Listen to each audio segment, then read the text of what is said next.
If you just finished Severance Season 2, you probably sat in stunned silence wondering what the hell you just watched. Creepy animatronics, a dead baby's crib, and those haunting marching bands. It's a finale that leaves your brain spinning and your heart racing. Let's break it down and uncover what really happened, what it all means, and what could be coming next. This isn't your average recap.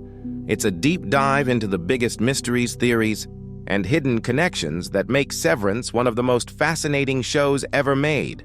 The finale, titled Cold Harbor, finally shows us what's behind that mysterious door and reveals how Lumen's dark experiments connect to Mark and Gemma. Cold Harbor isn't just a physical room. It's an entire constructed consciousness designed for Gemma. Each of the 25 rooms represents a separate compartment of trauma, created to test what Dr. Mao calls the barrier. This barrier separates the trauma of an innie from leaking into the outie. The ultimate goal? To create a version of humanity that can sever pain entirely, allowing us to live free from suffering. But this experiment comes at an emotional and moral cost. When Gemma enters the Cold Harbor room, faced with dismantling the crib for her dead child, it's the ultimate test.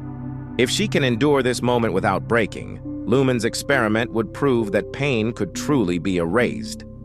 Mark's storyline takes an even more heart-wrenching turn. The moment he chooses to leave Gemma and run away with Heli is one of the show's most shocking decisions. On the surface, it feels irrational, but Severance has always explored how emotion and logic battle inside the human mind. Remember, this isn't outie Mark making the choice. It's his innie, the part of him who's lived imprisoned and exploited. For him, saving Gemma means his own death, because completing Cold Harbor would end the existence of every innie. His decision to choose Heli over Gemma isn't about logic. It's about the raw, irrational need to love and be loved, even if only for a moment. It's tragic, romantic, and perfectly Severance. Heli's line, "See you at the equator," hits differently once you realize what it means. The equator divides the Earth into two hemispheres, just as the severance procedure divides the human mind. Meeting at the equator becomes a metaphor for trying to bridge two versions of yourself that can never fully coexist.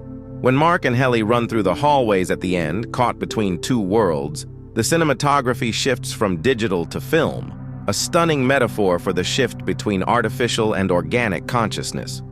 The freeze frame ending leaves us hanging in that liminal space between life and death. Love and separation, freedom and control. Then there's the bizarre but fascinating goat ritual, one of the show's most unsettling moments. Since Season 1, fans have asked, what are those goats for? The finale hints that they're symbolic sacrifices, representing innocence and purity. The goat ceremony mirrors Gemma's emotional trial.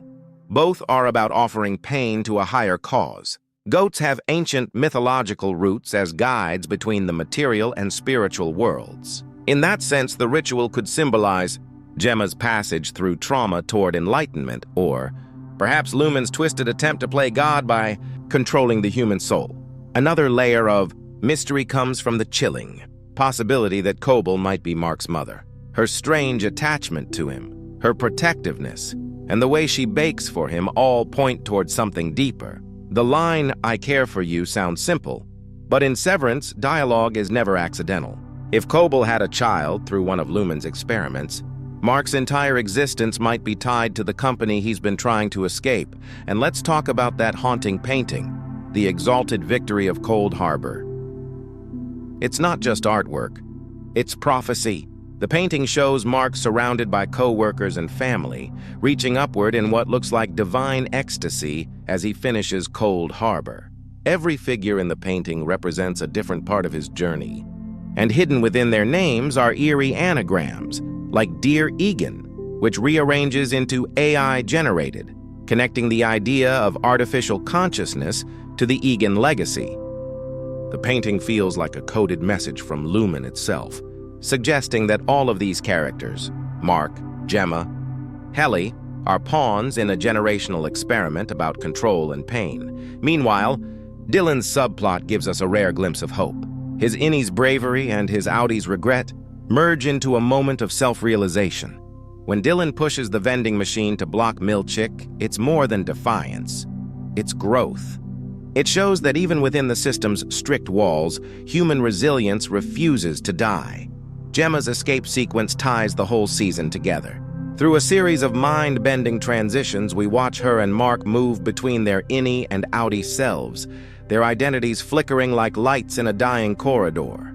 Each switch between selves feels symbolic of the show's core question: who are we when parts of our consciousness are kept from us?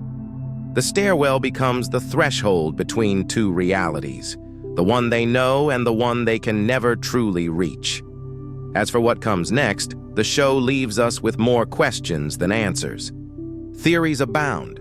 Maybe Jaime Egan will switch Heli and Helena's minds, allowing Heli's innie to live in the outside world. Maybe Gemma will take center stage, saving Mark after he once tried to save her. Or maybe we'll see a full-blown uprising as the innies across departments begin to rebel. Severance loves ambiguity, and the ending ensures we're left suspended in that gray area where nothing feels safe or final. Every choice in this finale, every frame, song, and symbol feeds into one haunting idea: that Lumen's war on pain is really a war on humanity itself. To erase suffering is to erase the self. Whether through Cold Harbor's experiments or the goat's sacrifices, the company is dissecting the human soul in its quest for control. And Mark, torn between his two lives, becomes the embodiment of what it means to fight for consciousness. Season 2 might have ended with despair, but it also ends with a spark of rebellion. The freeze frame doesn't just leave us questioning, it captures the moment before revolution. The world of Severance is on the edge of change, and if Season 3 truly explores Gemma's journey to save Mark, we might finally see the balance shift. But one thing's certain: the deeper we go into Lumen's world, the more it feels like looking into our own, a mirror of the choices we make to feel safe, to forget pain, or to keep love alive, even when the system tells us not to.